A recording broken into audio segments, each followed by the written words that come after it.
आदाब, नमस्कार। मैं वसीम अख्तर और आप देख रहे हैं द लीडर हिंदी। यूपी के जिला बरेली में अमीरों के दरमियान एक महंगी शादी तय होने के बाद टूट गई है। वो शादी जिससे पहले शगुन में 35 लाख रुपए खर्च किए जा चुके थे, एक बड़े होटल में कार्यक्रम हुआ। पुलिस ने मुकदमा दर्ज करने के बाद मामले की पड़ताल शुरू कर दी है। बीडीए का अभियान तेजी पकड़ गया है। 4 कॉलोनी में बुलडोजर चलाकर मकान बनने से पहले फाउंडेशन को तोड़ दिया गया है। 2 घर भी नक्शा पास कराए बगैर बनाने पर सील कर दिए गए हैं। शुएब अब्बासी ने किस लड़की को पवन बनकर फंसाया और भेद खुलने पर अब वो फरार हो गया है। पुलिस उसका पीछा कर रही है। कांकरटोला में एक बंद घर में जुआ खेलते नेताजी का बेटा गिरफ्तार कर लिया गया है। पुलिस ने नाइजीरिया में रहने वाले यूसुफ बाली को भी पकड़ लिया है। उसके खिलाफ वीजा के कागजों में फर्जीवाड़े का मुकदमा गुजरे दिन ही दर्ज कर लिया गया था। शहर की सड़क पर एक इंटर के छात्र की दिल दहला देने वाली मौत हुई है। खबरें और भी हैं, आइए आपको सभी से वाकिफ कराते हैं। 35 लाख में शगुन, 50 लाख पर टूटी शादी। रिश्ता तय होने के बाद बड़े होटल में शगुन भी हो गया, जिसमें करीब 35 लाख रुपए खर्च किए गए, लेकिन शादी से पहले ही रिश्ता टूट गया है। मामला पुलिस तक कानूनी कार्रवाई के लिए पहुंचा है। आइए आपको इसकी डिटेल बताते हैं। फरीदपुर के एक मोहल्ले में रहने वाली लड़की का रिश्ता नोएडा के शांतनु सोलंकी से हुआ था। 12 अक्टूबर को दोनों परिवार एक ढाबे पर मिले, जहां दूल्हा दुल्हन ने एक दूसरे को देखने के बाद हामी भर दी। इसके बाद 2 नवंबर को बरेली के एक होटल में शगुन समारोह हुआ, जिसमें लड़की पक्ष ने करीब 35 लाख रुपए खर्च किए।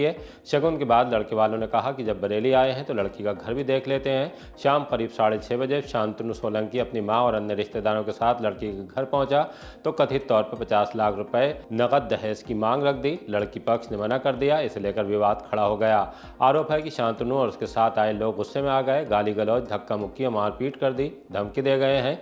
फरीदपुर पुलिस ने शांतनु सोलंकी समेत 6 लोगों के खिलाफ दहेज मांगने, धमकी देने और मारपीट की धाराओं में मुकदमा दर्ज कर लिया है। शुएब ने पवन बनकर युवती को फंसाया, अब फरार। बारादरी थाने के इलाके से एक गंभीर मामला सामने आया है। युवती ने एक युवक पर पहचान छुपाकर करीब 1 साल तक धोखाधड़ी और शोषण करने का आरोप लगाया है। लड़की का कहना है कि युवक ने पवन नाम बताकर उससे नजदीकियां बढ़ाई, मोबाइल नंबर लेकर बात करने लगा। एक दिन जब वो उसके मोहल्ला जोगी नवादा में घर पहुंची तो साफ हुआ कि जिसे वो पवन समझ रही थी वो शुएब अब्बासी है। पहले से शादीशुदा है और उसके बच्चे भी हैं। लड़की ने जब शुएब पर शादी के लिए दबाव डाला तो उससे मारपीट की, मानसिक प्रताड़ना दी और मिलने से बचने लगा। आइए आपकी मामला युवती की जुबानी सुनवाते हैं। मैं अपने पड़ोस में गई थी, दावत थी, शादी थी, तो वहाँ पे ये मिला। इसने मेरा नंबर मांगा, मैंने भी इसका नंबर ले लिया। इसने रात में मेरे को कॉल करी थी। कॉल करने के बाद बोला मैं तुम्हारे संग रिलेशन में आता हूँ। मैंने कहा ठीक है आ जाओ। उसके बाद उस टाइम इसने अपना नाम पवन बताया था। फिर इसने बोला कि मैं शादी करूंगा। मैंने कहा ठीक है शादी करो। उसके बाद कुछ टाइम बाद मैं इसकी गली में गई तो वहाँ मेरे को जाके ये पता चला कि ये मोमदन है और इसकी बीवी भी है, एक इसका बच्चा भी है। तो मैंने इसके ऊपर दबाव बनाया तो उसी टाइम इसने मेरा नंबर ब्लॉक कर दिया, हर तरफ से मुझे ब्लॉक कर दिया। और मैं किसी को कॉल कर रही हूँ तो सब लोग मेरा नंबर ब्लॉक कर दे रहे हैं। आपके संग मारपीट भी की उसने? हाँ, मेरे संग मारपीट भी करी है। क्या मुस्लिम धर्म कबूल करने के लिए कहता था वो? हाँ, ये बोल रहा था पहले तुम मुस्लिम बनो तो मैं शादी करूंगा। मैं सर कानूनी कार्रवाई चाहती हूँ।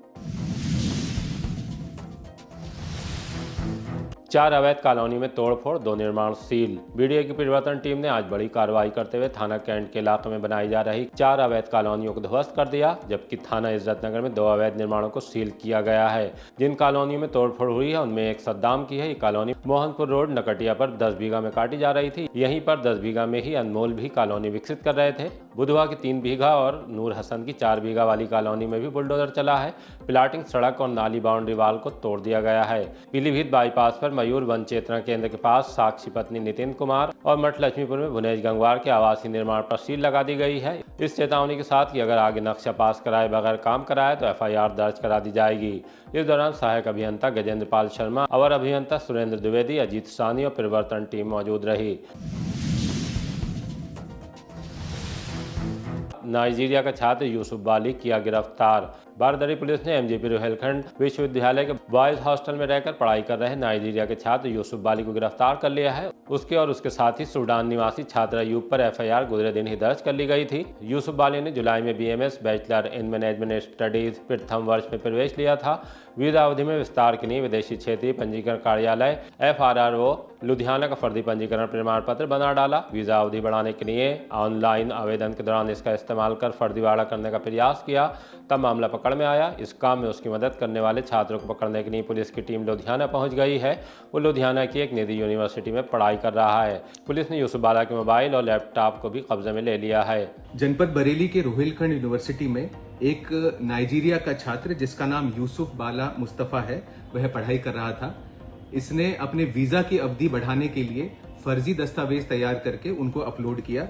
इस प्रकरण में मुकदमा संख्या 1382/25 यह दर्ज किया गया है, जिसके सेक्शंस इस प्रकार हैं: 318(4), 338, 336(3), 340(2) व 61(2) अंतर्गत BNS यह मुकदमा पंजीकृत किया गया है। इसमें 2 नामित अभियुक्त हैं।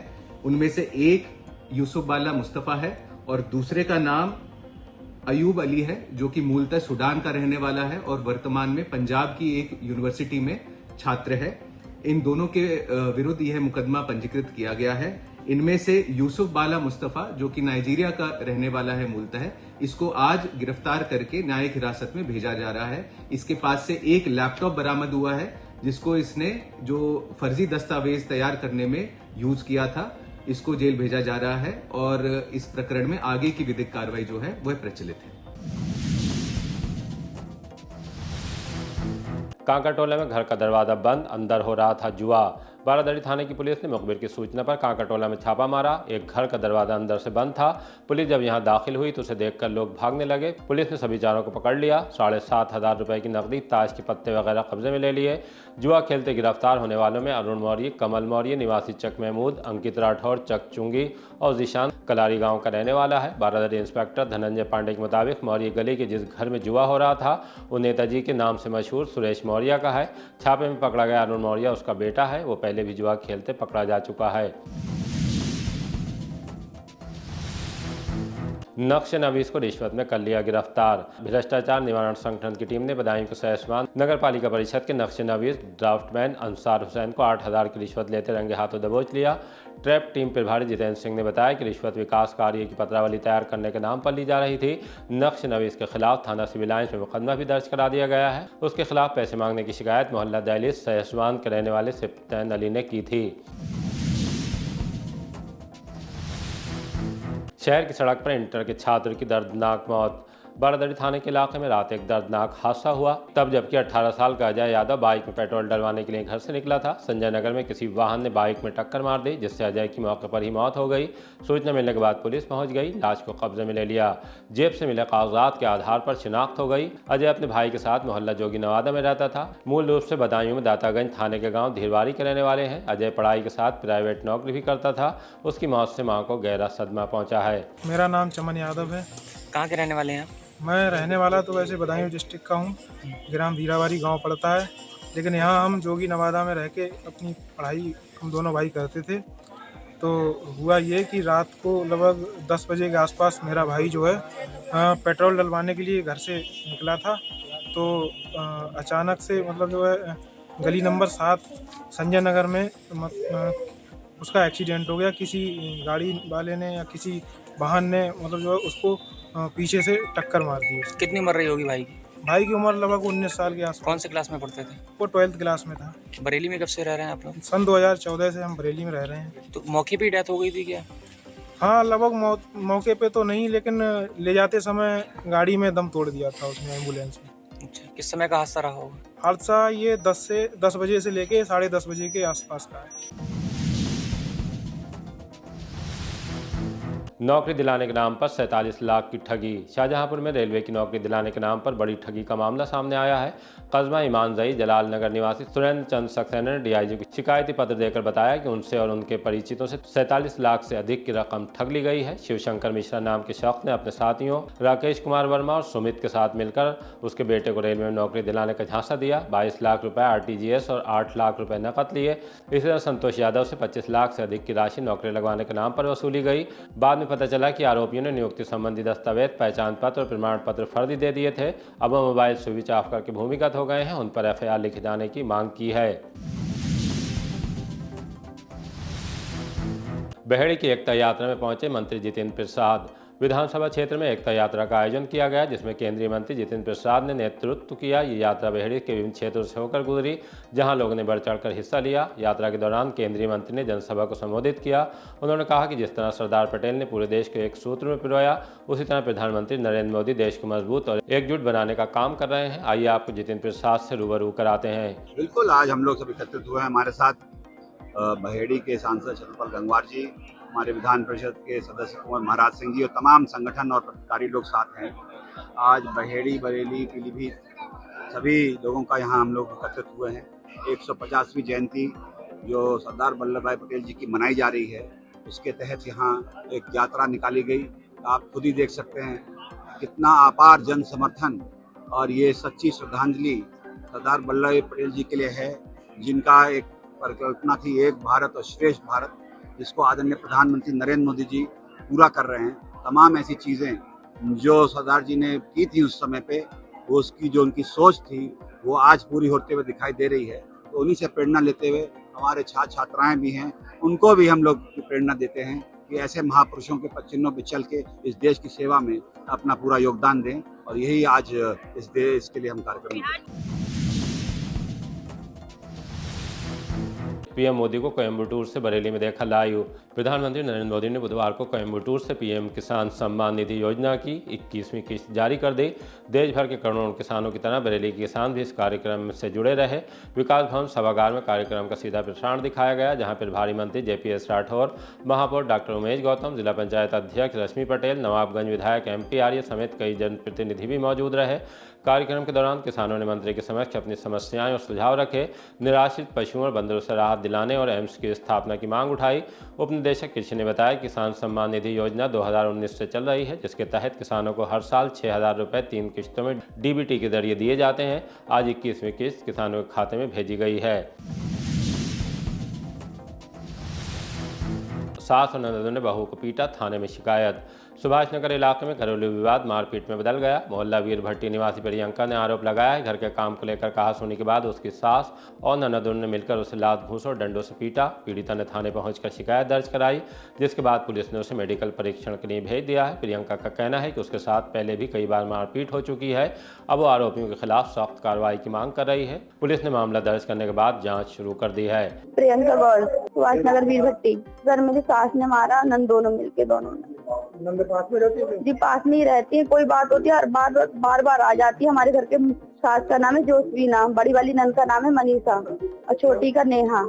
मुँह से मारे या डंडे, वो बड़ी वाली छोटी वाली डंडा लेके चढ़ जाती है बार बार। जी आए दिन करती है वो, दोनों आ जाती है मेरे साथ। कई बार मारपीट करी है उन दोनों ने। नहीं, पति नहीं है उनके पास, पति प्राइवेट काम करते हैं सर। कत्ल के मामले में 2 को सुनाई उम्र कैद। अब से 9 साल पहले देवरानिया नदी के पुल पर लूटपाट के दौरान ट्यूलिया गांव के रहने वाले राजू को गोली मार दी गई थी। वो राममूर्ति मेडिकल कॉलेज में चचेरी बहन के पति को देख कर आ रहे थे। बाइक पर उनके साथ उनकी बहन भी थी। आगे स्कूटी पर गांव के अंगन लाल चल रहे थे। रात 9:30 बजे बाइक पर 2 लड़के आए। एक ने राजू को गोली मारी, दूसरे ने बहन से पर्स छीनने का प्रयास किया। राममूर्ति ले जाने पर राजू को मृत घोषित कर दिया गया। इस मामले की सुनवाई ADG कोर्ट संख्या 9 में हुई। 11 गवाह पेश किए गए। दोषी सिद्ध होने पर हिस्ट्री शीटर महेंद्र के साथ नंदन को भी उम्र कैद और 10,000 रुपये अर्थदंड की सजा सुनाई गई। दोनों थाना आंवला के गांव तुमड़िया के रहने वाले हैं। इस मामले में पुलिस की तरफ से ऑपरेशन कन्विक्शन के तहत प्रभावी पैरवी की गई। SIR में लापरवाही पर 2 BLO पर FIR। DM अविनाश सिंह ने मतदाता सूचियों के पुनरीक्षण अभियान SIR की कलेक्ट्रेट सभागार में समीक्षा की। स्पष्ट निर्देश दिए कि जिन BLO का काम ठीक नहीं है उनके खिलाफ कड़ी कार्रवाई अमल में लाई जाए। बैठक में रजिस्ट्रीकरण अधिकारियों ने बताया कि कार्रवाइयां की जा रही हैं। इसी सिलसिले में विधानसभा 123 बिथरी चैनपुर के भाग संख्या 134 प्राथमिक विद्यालय धनैती खड़गपुर कमरा नंबर 1 की BLO प्रिया गुप्ता जो सहायक अध्यापिका प्राथमिक विद्यालय धनैती खड़गपुर और भाग संख्या 170 प्राथमिक विद्यालय करगैना द्वितीय कमरा नंबर 1 की BLO रुखसार फातिमा सहायक अध्यापिका प्राथमिक विद्यालय करेली प्रथम 11 बिलाक के खिलाफ मुकदमा लिखा दिया गया है। बाकी सभी BLO को भी चेतावनी दी गई है कि अगर उन्होंने इस काम में लापरवाही बरती तो उनके खिलाफ भी विधिक कार्रवाई की जाएगी। इसी तरह के ताज़ा अपडेट जानने के लिए देखते रहिए द लीडर हिंदी। विदा लेने से पहले हमारी आपसे गुजारिश है कि हमारी रिपोर्टिंग पसंद आ रही है तो खबरों को शेयर कीजिए और हमारे चैनल को सब्सक्राइब करके हमारा हौसला ज़रूर बढ़ाइए।